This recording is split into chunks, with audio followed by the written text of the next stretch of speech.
ہندوستان ہی کی بات میں اگر بتاؤں، یہاں پر ایک بادشاہ ایسا بھی گزرا جس کے ایک تیر سے ایک بچے کی موت ہو گئی تھی، ایک بچے کی موت ہو گئی۔ عورت جو بچے کی ماں تھی وہ مقدمہ کر دی چیف جسٹس کے پاس۔ اس وقت کے جو چیف جسٹس تھے قاضی سراج الدولہ، انہوں نے طلب کیا بادشاہ کو طلب کیا، اسی ہندوستان کی بات کر رہا ہوں۔ عورت ایک جگہ کھڑی ہے، وقت کا بادشاہ ایک جگہ کھڑا ہے۔ عورت نے کہا میرے بچے کو ان کے تیر سے موت ہو گئی۔ بادشاہ شکار کر رہا تھا، چوک کے تیر لگ گیا۔ بادشاہ نے کہا ہاں میرا تیر لگا تو ہے، گواہ بھی ہیں، سپاہی بھی گواہ ہیں، عورت بھی گواہ ہے۔ دو آپشن ہوتے ہیں موت کے بعد، کسی کا کچھ قتل ہو گیا انجانے میں، چوک کر اگر قتل ہو گیا، دو آپشن اسلام دیتا ہے۔ اس عورت کو قاضی نے کہا تیرے پاس دو آپشن ہیں، چاہے تو اپنے بچے کی موت پر دیت لے لے، کچھ پیسے لے لے بادشاہ سے اور اسے معاف کر دے، یا چاہے تو جان کے بدلے جان لے لے، بادشاہ کی جان بھی لے سکتی ہے۔ قاضی نے فیصلہ سنا دیا، یہ نہیں کہ بادشاہ کو چھوڑ دینا ہے، دونوں آپشن عورت کے اوپر۔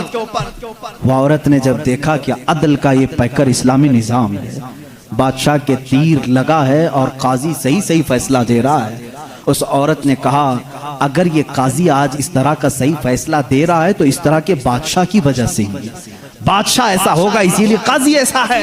اس عورت نے کہا میں اس بادشاہ کی جان بخشتی ہوں، میرے بچے کے لیے جو دیت بنتی ہے وہ بادشاہ مجھے دے دے۔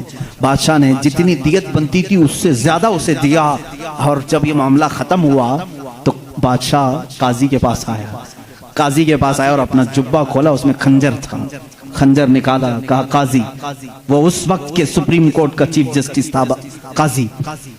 بادشاہ کیا کہتا جانتے ہو؟ مجھے جب پتا چلا میرے اوپر مقدمہ ہے اور مجھے معلوم تھا میرے تیر سے ایک بچہ فوت ہوا ہے، میں آج کورٹ میں آ رہا تھا، میں ساتھ ہی خنجر لے کے چلا۔ قاضی نے پوچھا کیوں لے کے چلے؟ کہا میں یہ دیکھنا چاہتا تھا کہ اگر فیصلہ قرآن و حدیث کے مطابق ہو تو ٹھیک ہے میں مان لوں، اور ذرا برابر اگر بادشاہ کا خیال کر کے قاضی نے کیا تو اسی خنجر سے قاضی کو قتل کر دو۔ بادشاہ نے یہ کہا، قاضی مسکرایا اور اپنے گدے سے اٹھ گیا اور چادر ہٹائی، نیچے بہت بڑا کوڑا تھا۔